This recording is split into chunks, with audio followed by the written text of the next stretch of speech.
നമസ്കാരം. State institute of educational technology കേരളയുടെ മലയാള അധ്യയന വീഡിയോയിലേക്ക് ഏവർക്കും സ്വാഗതം.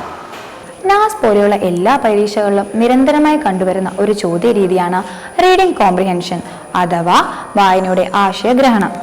ഒരു ആഖ്യാനം അല്ലെങ്കിൽ ഒരു നറേറ്റീവ് തന്നിട്ട് അതിൽ നിന്ന് അടിസ്ഥാനമാക്കിയുള്ള ചോദ്യങ്ങൾക്ക് ഉത്തരം കണ്ടെത്തുവാൻ കുട്ടിയെ എങ്ങനെ പ്രാപ്തനാക്കാം എന്ന് നമുക്ക് ചിന്തിക്കാം.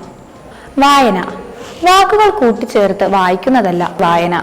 ഓരോ വാചകത്തിൻ്റെയും ആശയവും അതുപോലെ തന്നെ സാരാംശവും അർത്ഥവും തിരിച്ചറിയുന്നതാണ്. ഉദാഹരണത്തിന് ഒരു ആഖ്യാനം എടുക്കാം. ഒരു നറേറ്റീവിലെ ആദ്യത്തെ വാചകം വായിക്കുക. ആ വാചകത്തോട് കുറച്ച് ചോദ്യങ്ങൾ നമുക്ക് ചോദിക്കാം. എന്ത്, എങ്ങനെ, എവിടെ, എപ്പോൾ, ആര്, ആരെല്ലാം. ചിലപ്പോൾ നമുക്ക് ഉത്തരം കിട്ടാം. കിട്ടിയില്ലെങ്കിൽ അടുത്ത വാചകത്തിലേക്ക് കടക്കുക. ചിലപ്പോൾ അവിടെയും ഉത്തരം കിട്ടിയില്ലെന്ന് വരാം. എങ്കിൽ അടുത്തതിലേക്ക് കടക്കാം. ഓരോ വാചകങ്ങൾ വായിക്കുമ്പോഴും എല്ലാ വാചകത്തോടും ഇതേ ചോദ്യങ്ങൾ ആവർത്തിക്കുക. വാചകങ്ങൾ മുഴുവൻ വായിച്ച ശേഷം നമ്മൾ കണ്ണടയ്ക്കുക.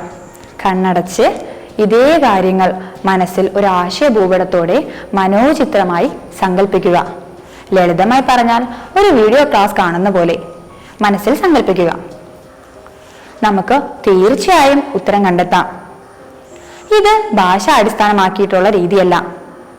ഏതൊരു ഭാഷയ്ക്കും മലയാളമോ ഇംഗ്ലീഷോ തമിഴോ ഹിന്ദിയോ സംസ്കൃതമോ അറബിയോ ഏത് ഭാഷ എടുത്താലും നമുക്ക് ഇതേ രീതി അവിടെ പ്രയോജനപ്പെടുത്താം. അതുപോലെ മറ്റൊരു ചോദ്യ രീതിയാണ് ശ്രവണത്തിന്റെ. അവിടെയും നമുക്ക് ഇതേ രീതി പ്രയോജനപ്പെടുത്താം. ഇത് ഏതെങ്കിലും ഒരു പ്രത്യേക ഭാഷയിലെ കാര്യമല്ല. ഈ വീഡിയോ എല്ലാവർക്കും ഉപകാരപ്രദമായി എന്ന് കരുതുന്നു. വീണ്ടും ഒരു വീഡിയോയുമായി കാണുന്നത് വരെ ഗുഡ് ബൈ.